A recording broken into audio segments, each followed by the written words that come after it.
This is an Irreverent podcast. Check out irreverent.fm for shows from all our friends. Hi, everyone. This is Blake Chastain, host of Exvangelical. The conversation you're about to hear was recorded today, June 15th, 2021, and was not edited.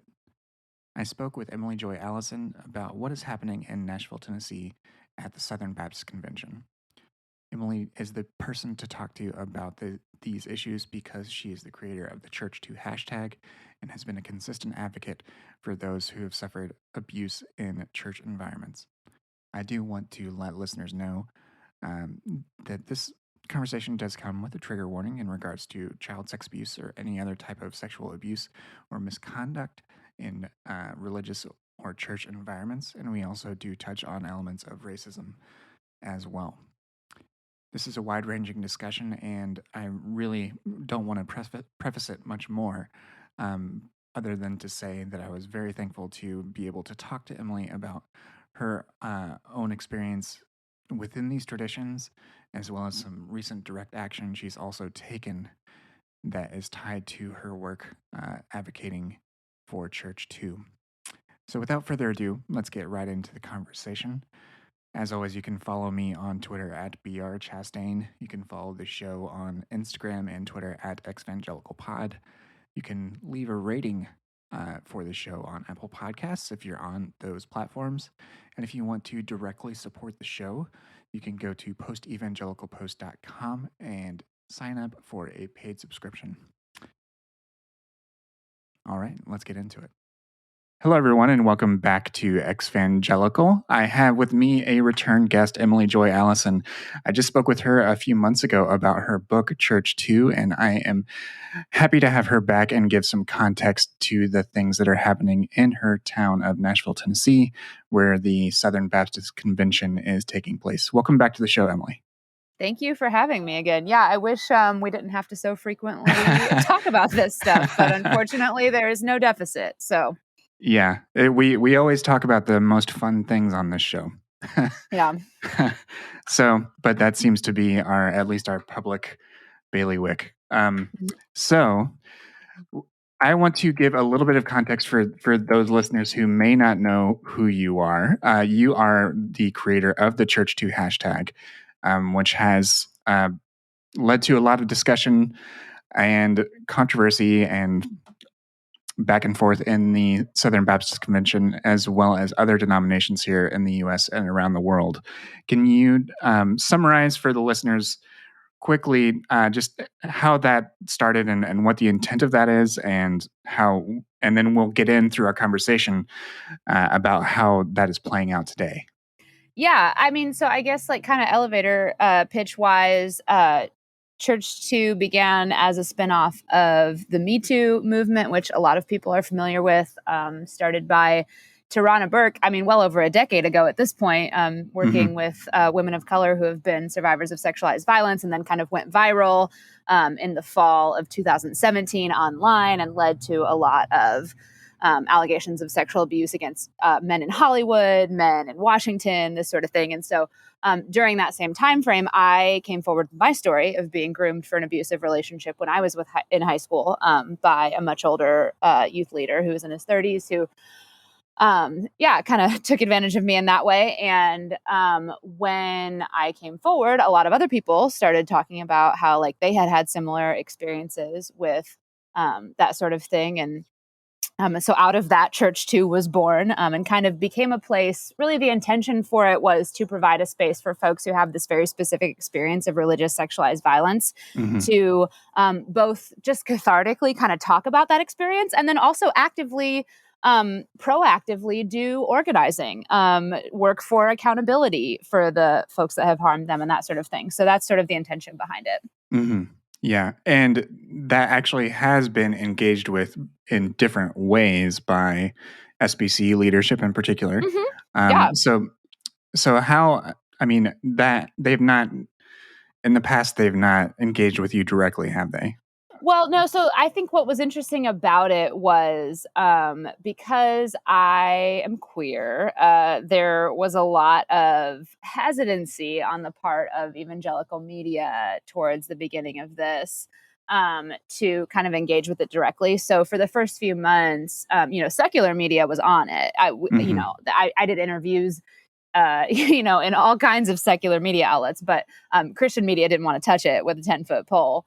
And they were, always about evangelicalism's Me Too movement, and like never about church too, right? Right. Because I'm gay as hell. So with that, yeah, it was kind of confusing. But then after a while, then it couldn't be ignored. And so now you will kind of see, like, you can type church too into, like, for example, the Gospel Coalition website and get some results. You can see a lot of like conservative Christians starting to talk about it, because it's at a place now where it's like, okay, you actually can't, like, this isn't just some like fringe concern. This is a very base, like very groundswell movement. And so we can't ignore it anymore. And so now people are talking about it a little bit more. And I think it seems like with this year's Southern Baptist Convention, which is happening, right here in my hometown, like 2 miles away from where I'm sitting right now, it's both the issue of, really it's the issue of white supremacy. They're calling it, quote unquote critical race theory, but they don't know what that means. That's not what they're not referring to what is actually critical race theory when they say that. But it's both the issue of white supremacy, racism, critical race theory, and then also sexual abuse and sexual violence that is really kind of splitting the SBC from the inside right now. And I apologize. I couldn't remember this particular detail before we talked today. Did you grow up attending a Southern Baptist church, or was it one of the many sort of denominations that had been impacted by Southern Baptist type of theology? Because, there's a running sort of framing within various post-evangelical discussions that, if you're non-denominational, you're basically de facto Baptist, right? Well, and a lot of non-denominational churches used to be Baptist and then are no longer. So for me, my dad was a Southern Baptist youth pastor when I was born. So I was born Southern Baptist, but he actually kind of ended up becoming sort of like an itinerant preacher. And so we ended up spending a lot of time in like a lot of different kind of denominations growing up. So I was born Southern Baptist. And then the church where I was abused, the church where I went to in high school, I think used to be Baptist maybe, and then became not. They weren't one of those churches where it's like, there's a lot of churches. I don't know how it is, in Chicago, but in Tennessee, there's a ton of churches that are called things like the Fire, or like Community Church or something like that. But they're like actually Southern Baptist churches. They just didn't put like First Baptist Church in their name or whatever. Right. So it wasn't like that in high school, the church that I went to, because it was kind of like a non-denominational mega church. I think a lot of the folks that started it had Baptist roots. So there was a lot of influence on that, but they were also just trying to like kind of be Willow Creek light, essentially.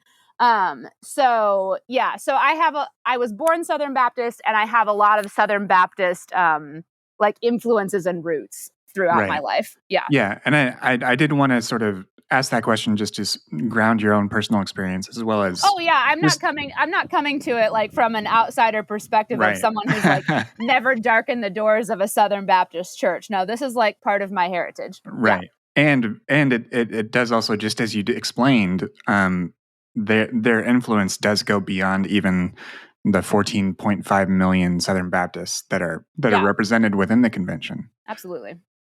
And you, since you started the hashtag, you also recently published a book that came out in March. We talked about that recently on the show. How has the response been to that so far? I think overall, I have had a lot of a lot of people have said a lot of really positive things about it to me. I, as a personal boundary, I don't read a lot of the feedback because I'm just kind of like, you know what? Like, first of all, this is my story. So like, it's better for me to not. But also, second of all, like, I like the book. Like, I think it's a good book. So like, if someone says like, I don't like it, I'm like, okay, well, you don't have to, but like, do I need to read that? No. So anyway, as with any book, like so many people that I love and cherish and whose brains I really deeply respect read it before we hit like the publish button, So like, I feel like I've gotten the feedback from the folks I'm in community with that I need, Yeah, absolutely. So all that to say, there was one guy on Goodreads I did read that called it, what did he say? Remarkably cogent.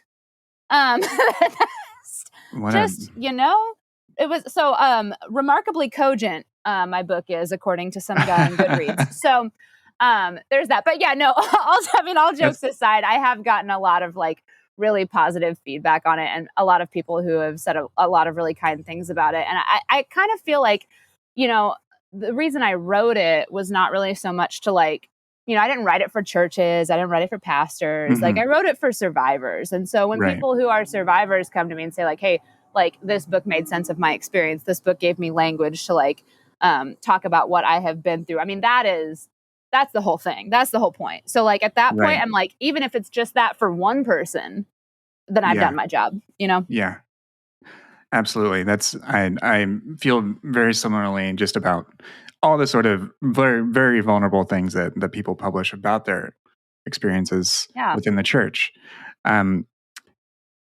Sort of moving this conversation forward to where we are now, there have been a few notable things that have happened.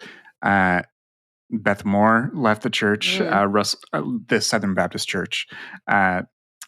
Russell Moore left the Southern Baptist Church. Unrelated, but nonetheless, two high-profile Moores have left the Southern Baptist Convention and moved on. And some of the things that have come out have been really relative to how they, through very sort of churchy ways, have tried to address things both publicly and privately to move things forward. You also recently held a protest outside of Russell Moore's new congregation. So I would love to hear about what led to that particular action. And how that went. Oh man, this is like the first time I'm really like talking about it with anyone, because it was just such a it was a really complicated experience. I think so for me, especially because in the pandemic gave me a lot of like I guess like dreaming space to think about like how I want to inhabit Church 2 moving forward, like what I want to do with it, because I was finishing up. So I finished up the edits on Church 2 on the book in maybe like month 2 or 3 of the pandemic. And then after that, it was all just kind of like the stuff that you do after the book is written, right? You got to like get your social media in order, get your endorsers, and like all this, background information that no one ever sees. And so that whole space gave me a lot of time to think about, okay, like when this book is out, like then what do I want to do? Like what do I want to do? How do I move this from like, I think the jump from a Twitter hashtag into a book was great. But then I was like, what's the next jump? After I write a book about this, like, what do I do next? And I was thinking like, what if I did some kind of protest? What if I did some kind of direct action? And I was even thinking about a conference too, stuff like that. Just thinking about how to physically, when it's safe, bring people back together. And that was kind of the hard part, thinking about it in the pandemic of like, like at that point, when I first started thinking about it, I mean, vaccines were just like a twinkle in the eye of Anthony Fauci. You know what I'm saying? Like it was very far away. And so I was like, damn, like, how do I do this? But then, like as things start to open up, I'm like, maybe I could do a conference, maybe I could do a protest, just something to bring it into like the physical space of like bodies meeting bodies, And so I had already been kind of like thinking through these things, and then the stuff about Russell Moore and the SBC and Emmanuel came out. And so in some senses it was sort of like a test run, because I was like, okay, this is a thing that might actually make a difference, because here's the thing, right? If I wanted to protest a church that was sexist, homophobic, lying to people, probably has mishandled cases of sex abuse in the past. I mean, I'd be protesting a bunch of churches in Nashville, right? But like, I think if you're going to go to the trouble of doing something like a physical direct action, it should be strategic. It should be something where the needle can be moved. And that's what I was trying to think of, is like, where can I be strategic? Like if I'm going to go to the trouble of getting people together and standing outside someplace with signs and like handing out flyers and doing all this stuff, like where can it be someplace where like there's a needle that can actually be moved? And that's why I'm not downtown right now. I'm in my house drinking wine, talking to you, because it would be pointless for me to go try to protest the Southern Baptist Convention downtown because, like, you know, like, they're just doing the things that Southern Baptists do. I've literally had this convention on all day long while I have been putting together all of this IKEA furniture that I bought yesterday. And they're talking about how, like, homosexuality is a thing about which faithful Christians cannot disagree, and critical race theory is bad, and let's do all this stuff. And it's like, you know, if I protest, it's like protesting a dog for barking, you know, like, it's just doing the thing that a dog does, right? And they're just being the Southern Baptist Convention. This would be pointless. It would be a waste of my energy. I'd be tired. I'd be overwhelmed. But I saw this moment with Russell Moore where I was like, Russell Moore has actually demonstrated an ability in the past to, like, intake new information and, like, change his behavior accordingly. Yeah. So I saw this moment and I was like, this might be an opportunity to, like, put some feet to the fire and, like, actually maybe make a difference. So on Tuesday, June 1st is when it was announced that, so Russell Moore had left the SBC, like, in the previous weeks. Yeah, he tried to sneak it into, like, the long Memorial Day weekend news. Yeah, it's so complicated. Some of this is like, sometimes when I look at this stuff, I'm like, this must be like how people look at me talking about this stuff must be how, like, when I look at people when they talk about Game of Thrones, right? And they're like, Cersei did this and the other guy did this. And I'm like, I don't know any of these people or why it matters, right? It requires such, like, insider knowledge to understand what's going on. Yeah, but you know, this is an insider audience that's listening. But yeah, no. So essentially, Russell Moore left the SBC. Yep. Dramatically. And then there were some letters leaked, which appear to be genuine, about how it was mainly over racism and abuse mishandling. So there was a lot of stuff about the white supremacy, about, like, he basically was like, some of y'all are neo-Confederates. Then there was also, like, because of all this, like, intimidation of victims and, like, all this mishandling of sex abuse allegations, like, this is stuff I cannot abide by. So he left. And then And what's wild is the most recent letter that was just leaked was from May 31st. And the next day, on Tuesday, June 1st, he was announced as something called a quote, minister in residence at this church in Nashville called Emmanuel. Emmanuel is not a Southern Baptist church, but it is an Acts 29 church. And here's the other thing. I went to an Acts 29 church for, like, 3 years in college. I know about Acts 29. Like, this is another thing where I'm like, I feel like people, like, sometimes see me as this, like, outside agitator. And I'm like, I literally went to an Acts 29 church for, like, 3 years in college. Like, I know what I'm talking about. I know what's going on. Like, I have a vested interest in this. I have experience. Like, I'm not coming to this as, like, I'm just going to come from the outside and tell you what's wrong. Like, I have lived this world. I have sat in that church while my pastor said, like, I don't want to say this, but, like, the gospel compels me to say this, that women cannot be pastors. And, like, you know, like, I have sat in the pews while my Acts 29 pastor said that to me. So it's not like an outside situation. Right. Yeah. You've absorbed those teachings, and I have. Yeah. So Russell Moore gets announced at this. Now, this would not be that big of a deal. Like, normally, Russell Moore going from the SBC to the Acts 29 church is, like, not a news story, right? That's not a big deal, except for the fact that he left the SBC over abuse. And at this Acts 29 Emmanuel church here in Nashville is a guy called Ray Ortland. And Ray Ortland was the senior pastor for a long time and is now kind of like an associate pastor. I think on the website they call him, like, a pastor to pastors. So I think he's, like, the pastor to the pastoral staff. I don't really know what that means, but he is on staff there still. Now, he did just the day after, by the way, 24 hours after I announced the protest, they announced that Ray Ortland was leaving to take a position with the Anglican Church. in North America, the ACNA, which, if you don't know, is the branch of Episcopalianism that exists because they didn't want to affirm gay people. So they branched off from the Episcopal Church in order to avoid having to affirm LGBTQ folks, which is real sad and a huge bummer. But anyway, so Ray Ortlund is on his way out, but he is at this church currently. He's at Emmanuel currently. And he is like BFFs with CJ Mahaney and Sovereign Grace Ministries. And this is where I start to feel like the guy in the meme with all the red strings. Yeah. And the tape connected up on the wall. And it's the conspiracy theory meme, you know. Let's talk about the mail. Let's talk about the mail. Yeah. But let's talk about CJ Mahaney and Sovereign Grace. So one of the most annoying things in my entire career with Church 2 is that it happened after #I stand with SGM victims. Because that should have blown up so much larger than it did. And it has always been like a burden.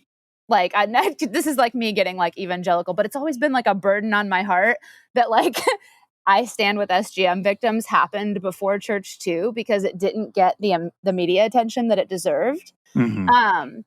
But essentially I think it was about 2014, 2015, when I stand with SGM victims happened. And SGM stands for Sovereign Grace Ministries. And it was a global conglomerate of ministries. They had churches and all this kind of stuff everywhere. Basically started by this guy named CJ Mahaney and someone else, this other guy who CJ and him had a falling out at some point. But CJ is kind of the main guy now over this. And I mean, the allegations that started to come forward out of it, I mean, it was 2011 or 2012 when they really started to come forward in earnest, some of the victims. And it is just really unbelievably just brutal child sex abuse stuff. And so then this hashtag started to happen. And when the hashtag started to happen, can you see me? I'm slowing down. Yeah, that's okay. That actually can happen with this website. It'll downgrade, but it'll it'll record. As long as you can see me. Yeah. Yep. You're good. Cool. So the hashtag happened in 2014, 2015. I'll have to double check that. And it did get some traction. You know, there was some people who were talking about it. And in fact, to this day, that's why I am blocked by the Gospel Coalition Twitter, is because the Gospel Coalition Twitter went through and systematically blocked everyone who was using the hashtag in a positive light. So there's lots of people actually who are blocked by the Gospel Coalition because of this hashtag. It was very threatening to the people in power. And it caused a stir. But this was before Church 2. This is before Me Too. And so it just did not get the viral media attention that it really should have. Which has always made me feel damn, I wish that would have happened later. And so it's always been kind of a goal of mine to remember SGM survivors and do right by SGM survivors and try to bring them up in these conversations, because I really just don't feel they got paid the proper attention, as evidenced by the fact that CJ Mahaney is still preaching. He still has a church. He still has a ministry. He still has mainstream support. It's unbelievable to me that well over a decade after these allegations have come forward that people are still supporting him. He still has a church. He's still preaching. They're headquartered in Louisville now. They didn't used to be, but they are now headquartered in Louisville. And Ray Ortlund from Emmanuel preached as a guest preacher at CJ's church in Louisville as recently as April, a couple months ago, April.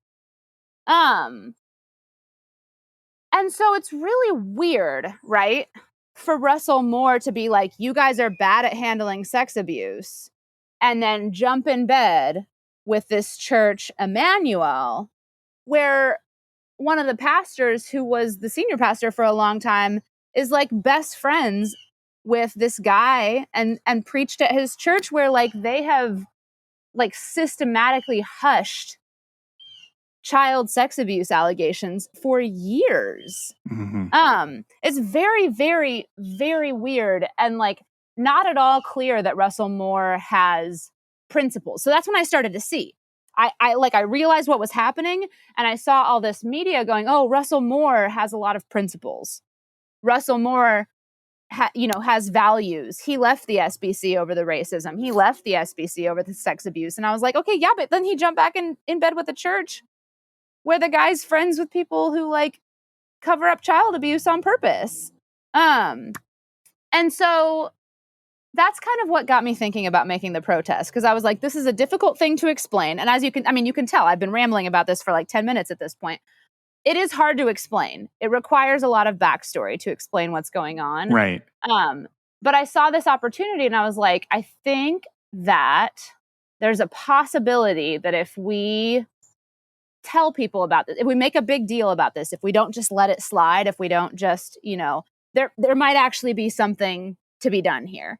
And it's not so much that I think like if I go stand outside someone's church and protest, then all of a sudden they're going to become this like progressive beacon in the world, right? Because even if Emmanuel says, okay, we're going to cut ties with Ray Ortland, or we're going to cut ties with CJ Mahaney, or any of this stuff, I couldn't go there. I couldn't be married at that church to my fiance. I couldn't be ordained there.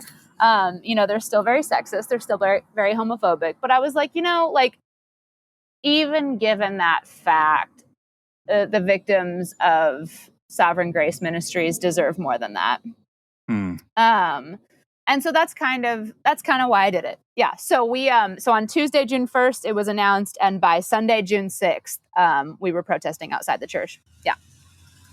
That's great. And that is like, I do, one of my sort of vague memories of that period when they were getting that attention, as you mentioned, that didn't gain steam. Was that around the same time that everything was happening with Mark Driscoll's church on the West Coast? Because I feel like at the same time, like around that 2014 period, some of those stories began to get conflated in some ways, and probably lost some observers, not to say professional journalists or anything like that, but those who were just trying to follow the stories of all these things that were happening in these. Because I remember in the late 2000s, early 2010s, Mark Driscoll and all these other Acts 29 itself was getting all of this press attention for their rapid growth, all of these other things, and then for them to. Yeah, well, and Mark Driscoll, even now in his new church in Arizona, is still having troubles. But that's a podcast for another time. Yeah, I'm not bringing that up to say we need to discuss that because he has his own thing. I would just as soon never discuss Mark Driscoll again if I had it up to me. But yeah, yeah, fair, absolutely true. Nonetheless, I think what you did there and connecting those two historical events is really vital, because it does indicate that these are not new problems. As evidenced by your own personal experience, by the experience of untold numbers of people who have had these traumas happen to them. To be able to draw light to that is a very, very, very good thing to do, and I'm glad you were present even locally to do that. What was the sort? Did any local press reach out to you, or That's great. Yeah, no, it was great. It was a very small protest, to be honest. I'm so excited to talk about this though, because I haven't even as of right. I'm sure by the time that you put this out, I will have tweeted about it. But I haven't had the chance because I literally just got the email yesterday for folks who are just joining in before our. Before we started recording, I was telling Blake I literally have been putting IKEA furniture together all day long because my fiance Caitlin and I went to IKEA yesterday in Memphis and bought a bunch of furniture and came back, and I literally saw the email on the way home from IKEA. from the church. So there's more to the story. So I'm sure by the time this comes out, I will have tweeted about it, but right now I haven't yet. So this is like, I'm very excited to talk about this. So the protest itself was like actually kind of small. It was like 7 people. Although it wasn't just my friends, you know, like sometimes do you identify with that like moment of panic when you have a party and then you think like maybe no one's going to come? Absolutely. Absolutely. That's how it is, like times 100 when you do something like this. So I was like, maybe no one's going to come, but it actually ended up being like a few people that I knew and then like a few people that I didn't know. So that was kind of great. I did see just, you know, someone who's probably a mutual follow, like on Twitter. Like I did see David Dark, who's a sort of a public conversation presence, both in sort of our sphere of online spaces as well as being a presence in Nashville. And I saw him tweeting about it in addition to you, and it was really encouraging to see it get that sort of attention on Twitter and elsewhere. So no, it was great, and I got to make a couple new friends out of it, like people that just saw about it on Twitter and showed up, which was super cool.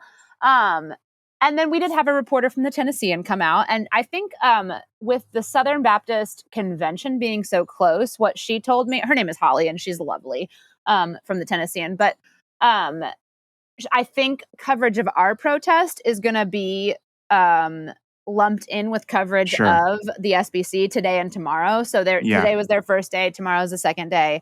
And Holly's down there obviously covering it, you know, out the wazoo because of the convention and whatever. So she told me coverage of our protest is going to be looped in with coverage of what's going on. So I would expect to see stuff about our protest, like in the Tennessee news, probably, you know, in the next few days as the convention comes to a close. But yeah, so she was really lovely.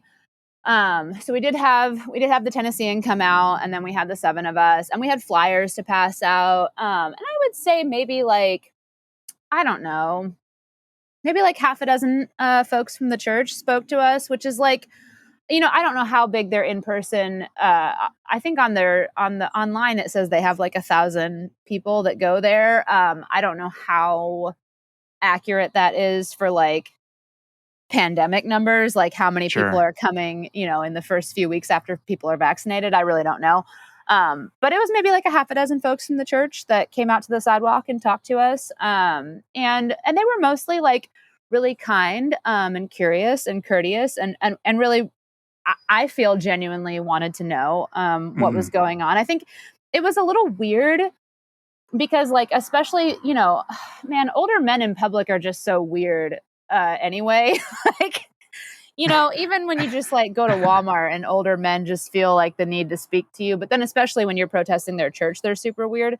And there was a couple of older guys who said things like, well, you know, I really just like, we don't like abuse either. We're really on the same team. And I'm like, it's not at all clear to me that we are on the same team, given all of the facts of this situation, number one. And number two, like, I couldn't get ordained in your church. I couldn't get married in your church. Like, we are not on the same team. We are not trying to do the same thing in the world. Like, that is not, that's not what's, so that was a little weird. People, when you're protesting their church, people say weird things.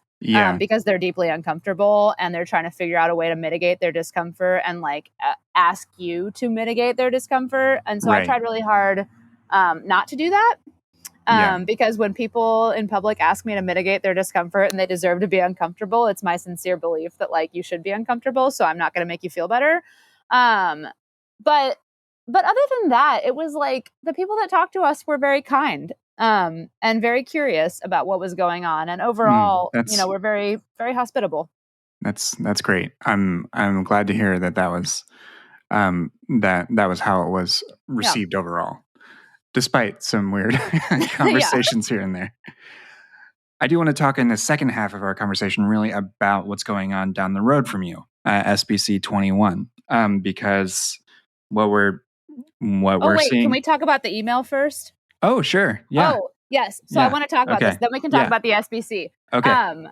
So after the protest, like a week after the protest, I sent an email to the general church email because I thought to myself, you know what? I should send a follow-up I should include like an attachment of the flyer we were handing out. Like I should just make sure that everyone has all the information. And I tried real hard. Like, you know me. Some of the people listening to this know me. Like, I struggle with kindness sometimes. But I was really nice. And I was like, this is why I organized this protest. This is what you need to do. Like, it's not really a suggestion. It's a moral imperative. Like, here's some other thoughts. I had also, I'd seen someone on Twitter talking about how the church doesn't have a problem with abuse because it uses Ministry Safe. And I said to them, I was like, listen, I wouldn't trust Ministry Safe to take care of my dog, let alone a person, let alone a congregation of people. And so I kind of sent this stuff to them. I was like, hey, like, here's our concerns. Like, here's why we were there. Here's our literature. Like, please know that, like, this is very important. This is stuff you have to do. And yesterday, as I was driving back from Memphis, I got a message back from them. I got an email back. And it was very interesting. It was a very interesting email. It reiterated a lot of this whole, like, we're on the same team type of stuff, which is, you know, obviously not true. But they did say they have they've submitted a request to contract with Grace, with GRACE. And because I suggested that, I was like, look into Grace, look into Account, look into literally anyone but Ministry Safe. And Grace that's the Boz Chivinians. Yeah. Which is, I think, for evangelical churches, it's hard to talk about it, right? Because it's so evangelical, and like, as a gay person, I have a hard time, you know, recommending anyone that I don't feel super confident would be like respectful of LGBTQ identities. But I've seen them do a lot of good work. And so they have looked into contracting with Grace. And they said, we have a church board meeting scheduled to discuss CJ Mahaney and SGM. Wow. Yeah. And so I don't know if that would have happened had I not showed up with signs and talked to the Tennessean. But at the very least, I caused a very uncomfortable board meeting to be scheduled. Yeah. And I mean, and as much as many of us don't want the world to work that way, that is very much the way the world can operate. Yeah. Well, and if they come out of it and say, too bad, so sad, we're going to keep loving CJ Mahaney, then I'm going to be like, well, I will. Then I'm going to keep bothering you. But yeah, like, something did happen, though. Yeah. They submitted a request to Grace, and they scheduled a board meeting to talk about their connection to CJ Mahaney and SGM. Well, that's great. That is. So, yeah, I still haven't figured out how I feel about it. I'm kind of like, that's not, you shouldn't have to have a board meeting to discuss that, is my first thought. But I'm also like, that's not nothing. Right. So I actually feel, I'm kind of like, you know what? Like, I'm really glad. It was me and 7 people and a Tennessean reporter. And I'm super glad we did it, because if what comes out of that is these folks have to have this, like, very uncomfortable board meeting where they reckon with their complicity in child abuse, like, that was a good use of my Sunday morning, as far as I'm concerned. Yeah. Yeah. That is great. I'm super excited to hear that was that is the beginning of this outcome, you know. Yeah. See where it goes. We'll see what happens. I am not optimistic about, like, the ultimate trajectory of these actions, but I feel happy that we did what we did, that we showed up. I feel like that was a good use of time, and that like, my intuition about that being like a touch point where a needle might be moved was correct. Good. That's awesome. Yeah. Well, thank you for sharing that. And I'll be excited to hear updates. I'm sure I'm going to tweet about it. I've just been so busy. I've been so busy putting together dressers. I mean, yeah. When there's unassembled IKEA stuff in your house, that takes priority. No, it needs to happen. over tweeting. You know. I'm going to shoehorn a segue into here. I don't know. Let's do it. Let's do it. But let's talk about now the SBC 21 that's happening down the road from you. Mm-hmm. Yeah. There are a number of things, like there have been some reports in the New York Times, the Washington Post, really trying to contextualize what's happening for a broader audience. They have actually been interesting pieces and have had some information come out that's been really valuable to hear, especially about people like Mike Stone, who's representing this sort of ultra-conservative wing, then I don't know. I was poking fun at these like Baptist pirates yesterday on Twitter because they're like sending Jolly Roger flags to one another, and I don't know. I didn't know what else to do, but nonetheless, within I believe it was yesterday, they had an opportunity to address some of the things that Russell Moore scolded them for in that private letter that was leaked to the executive, the letter that he had written to the executive committee, and they rejected an effort to address and investigate abuse. So I know you already mentioned sort of the I don't know, futility, I guess, of wanting them to change, but nonetheless, it feels like it is something that is of vital importance to people that have either been abused in these churches, and we're hoping, because I think that is one thing that that you and I both know, is that people that, whether they use the term exvangelical, post-evangelical, whatever, they were in these churches and had to leave. You know, a lot of people, it's a move of last resort for people to leave. So what do you think the significance of this sort of outright rejection of even investigating these credible allegations of abuse will do to those people that are entrusted to their pastoral care? Well, I mean, I don't know if it makes you feel any better. I went to the grocery store like a couple hours ago to get some coffee, and while I was gone, I still had the live stream going on, and Caitlin texted me and said that they approved a resolution to pray for the end of sexual abuse. Oh, so, I feel so much better. Oh my goodness. I think that's really going to do it for us. Thoughts and prayers. It's worked really well for gun violence, so I think it'll work exactly the same for sexual abuse. If you can't tell,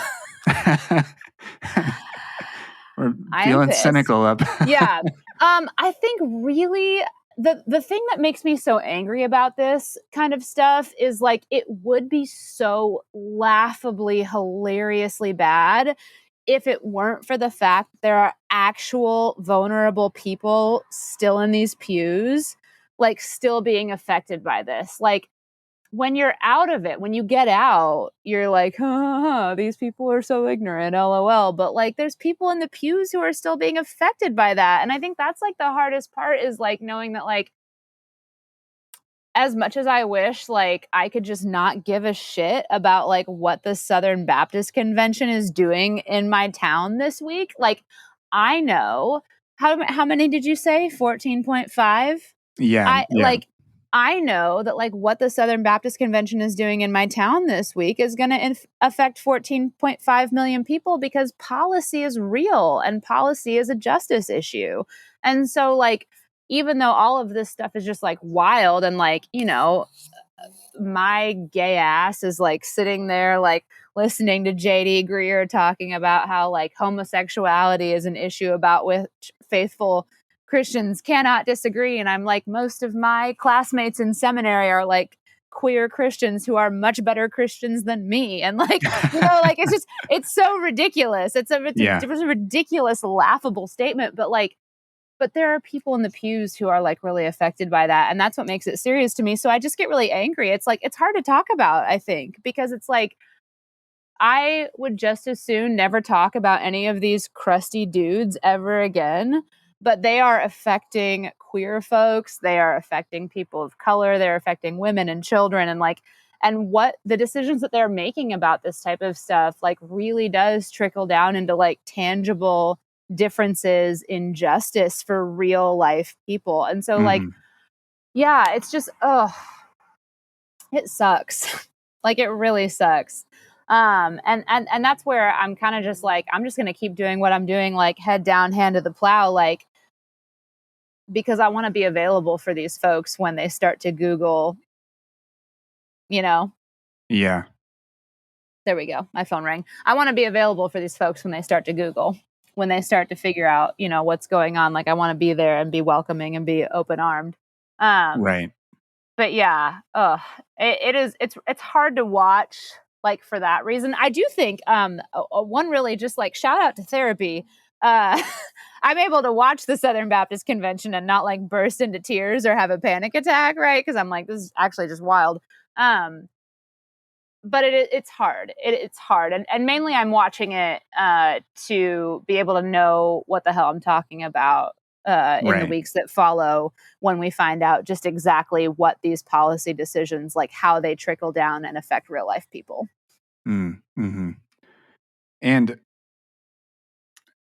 beyond that, just beyond what we're seeing, and as you said, like policy is a justice issue, and for churches, policy is also theology. Yeah. And so, what we're I sort of feel the same way, and it sucks to like be a podcaster and like be sort of dumbstruck by and out of frustration, in that same sort of way, because no one wants to listen to dead air. But I feel this same sort of way, and I am curious about your read on the way in which we actually are seeing this ultra-conservative wing, because actually the way the Washington Post framed it was, it's not even a competition between liberals and conservatives, it's between conservatives and ultra-conservatives. And that, and Russell Moore's letter, I mean, he's very much Baptist in that he's motivated to address social justice because of hell, like not because of people today. No, Russell Moore still thinks that I am going to hell because I am marrying a woman. Yeah. Right. Yeah. Yeah. So they're not even arguing about the things that other denominations might argue about. And this is actually completely sort of, and we're in this, at least we think we're in this sort of post-Trump era. No, we're not. But the sort of, I mean, don't get me wrong. I'm thankful that he's not on Twitter, but we are hardly post-Trump. Right. Yeah. And so what we're seeing in this instance is the way in the results of another conservative resurgence, essentially. And for like Protestant church history nerds, there was a conservative resurgence in the 80s by Paige and it's Patterson. happening in other denominations. In fact, literally, it's so funny that you bring this up. A few hours ago, Caitlin and I were literally just talking about this because my fiance, at Caitlin J. Stout, who is lovely, grew up Nazarene. And there is a conservative resurgence in the Nazarene denomination right now. And it's called the Concerned Nazarenes, quote unquote. And they're the conservative resurgence of the Nazarenes. And they're out there to get queer people. And they're out there to get anyone who like is being even remotely like, I don't even want to say theologically liberal, just not like theologically hateful. Right. Anybody who has even like an inkling of moderate or progressive theology is just like, right. And so, yeah, this is happening in a lot of denominations. I think we are seeing it play out on a very large national scale because the Southern Baptist is such a huge denomination and so well known. And there's so many kind of like celebrity people in it. And they also have been in the news so much because of Church too, with their like abuse mishandlings and stuff. But this is actually happening in like a lot of denominations right now, where there's this like neo-fundamentalist, like neo-conservative resurgence movement happening. Yeah, and thank you for bringing that up, because where I was really wanting to go is just I feel like we're in this space again where conservatives know how to toe that goddamn line, and walk in lockstep and achieve their goals. And different liberals who have what you would want to say is like their heart in the right place, or trying to do these things that would move all of society forward instead of preserving power for white men. I just, how do you feel that like we can counteract these sorts of things? Is it through making sort of a network of networks of say like Church 2 and other sort like the sort of direct action that you just did that led to a tangible result? Because to me, where my headspace is right now is just that even though we know that this is a big denomination, there's 16,000 people, there's a lot of money involved, there's a lot of institutions involved, and I think you and I, in our own ways, are sort of in this for the long game. You know? So I'm just curious, where, as you're observing all of this happen, how you think that those people that, as you said, when you were talking to that older gentleman and he was trying to say we're all on the same side. Well, no, this is not a matter of Christian unity. You want to preserve things that are hostile to you, Emily. That person wouldn't see you as a full communion partner or some churchy BS, right? Yeah. So, yeah. I mean, so I think direct action is crucial. I think that movements for accountability and solidarity are crucial. I also think, God, I fired off some kind of snarky tweets about the SBC today because I've just been watching them and I just want people to, I want people to suffer with me while I watch this bullshit. Sure. But I do think that like one really important thing is like letting these folks like metaphorically die in obscurity. Like I think God, there are whole like exvangelical and post-evangelical like social media communities and accounts that exist just to like find the worst dregs of like evangelical Christian content and like in the name of like making fun of it or like debunking it or whatever, like actually just end up like amplifying that content to all their followers and making sure that like a lot more people see it than ever would have if you had just like let them spew this bullshit to like their 10 TikTok followers. But like because you personally picked them up and was like, this Christian said this horrible thing. Now, like, all your followers are going to see it, and then their metrics look good, and then they keep doing it. You're feeding the beast. You're feeding the troll. Like, I think some of this is going to be, like, us learning discipline and learning, like, if you want to, like, use something as a teachable moment, like, take a fucking screenshot. Like, you don't have to, amplify all of these people. So part of it's that, right? Like, I even feel a little bit complicated about like tweeting about the SBC convention today because I'm like, nobody needs to know what these people say. They should say it in darkness because it's embarrassing. Like the stuff that they're saying, you should be ashamed of. You should be ashamed to say that in public. You should be like, that's a thing that like the kind of stuff that they are saying today should be like, oh, we should all gasp at that. Like, how could you say that in 2021 in public? Like, oh my God, what? Like, but yet we're like amplifying it as if it's legitimate and it's not. So like, that's part of it, right? Is like, we just need to let these folks like say what they're saying in obscurity.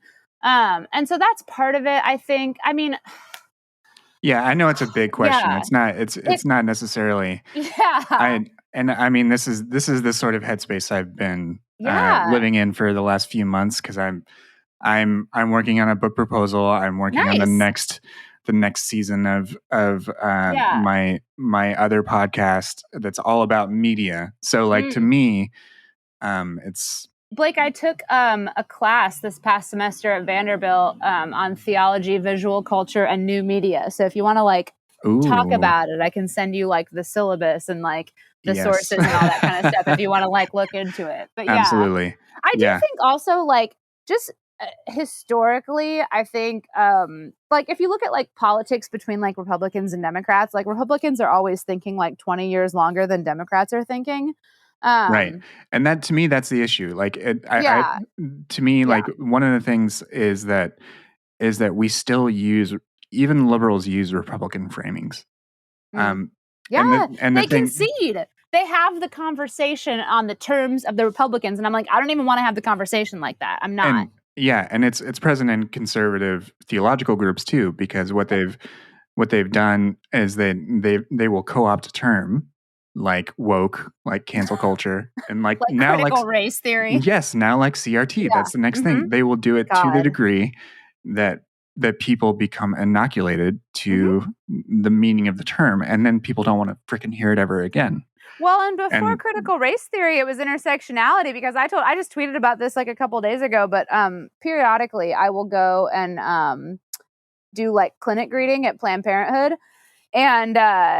And one time I was clinic greeting at Planned Parenthood, and there was a bunch of protesters, and this man was like standing on the sideline of the Planned Parenthood yelling at me like, ma'am, intersectionality is a myth.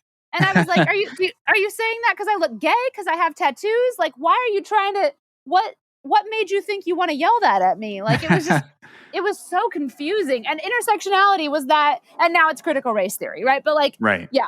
But it's basically the same moral panic over like having to admit that white supremacy is real. Right. And you halt conversation, you halt progress. Yeah. And so to me, that's the major frustration. And I go back and forth on that same thing you said. Like, I haven't watched The Simpsons in a long time, but there's this old... That was the one thing that made it through my homeschool filter. We were not allowed to watch shit. But my dad loved The Simpsons. So when my mom went to bed, we could watch The Simpsons with my dad. It was like a special treat. So do you remember there's a Treehouse of Horror episode where all of the like billboards come to life? So, and all of these different massive giants start destroying, and then Paul Anka writes a little song that says "Just Don't Look." And to me, in my head, that's the thing is that, like, if you starve, as you said, starve the beast, and that's the hard thing is there's this tension that I feel like folks that have our backgrounds have to contest with, which is, when is it healthy for you to look back to these communities you come from? When is it unhealthy for you to do that? And when do you have, as you've demonstrated recently, like this opportunity, this imperative to make an informed, direct action? And like, it's just one other complicated calculus of being like a human in the 21st century. Yeah. And I don't think that there is a universal answer. No, that's the hard part. Yeah. Yeah. But I'm glad you're out. I'm glad you're out there and where you are doing this work. And I'm really thankful that you were able to talk with me for a while on this. I know that's been sort of helter-skelter here in the second half of our conversation, just as we unpack our thoughts and feels. Well, I was really glad to have an excuse to come out here on my porch and talk to you, because otherwise I'd have to be putting together furniture inside. Well, so there you go. This is a nice little break. A little respite from Swedish furniture assembly. Well, Emily, thank you so much for joining me again on the show. Thanks for... I know these aren't easy topics at times, and I always appreciate your insight and candor on things relative to this wonderful, fun world we come from. Where can people find you online? Where can they find your book? Anything else you want to mention here at the end? Oh, yes. Find me on the places. I am at Emily Joy Poetry on Instagram and also Twitter. You can buy my book any place that books can be bought. The nicest place to buy my book, especially in a world that is trying to recover from a pandemic, is your local bookstore. And a lot of people have told me that they have just called their local bookstore and asked if they will get it, and they will. If you're here in Nashville, our local bookstore, Parnassus, has a couple copies of my book. So you can go to Parnassus, wherever you are, call your local bookstore if they don't already have it. Ask them if they have it. It's a great way to support me and also not Jeff Bezos. So, yeah. He's yeeting himself to space. That's the first time I've ever said that word out loud. Yeeting. Oh, way to go. This is But like us like elder millennials are like using words like yeet, and we're like, wow, we're so cool. We're so hip. But maybe Jeff Bezos will not come back. It's very possible. We can cross our fingers. We can hope and pray. And here's the thing, like, I don't even really believe in prayer, but in this moment, I'm praying. Well, Emily, thank you very much for joining me, and good luck with the rest of your furniture assembly. Thank you.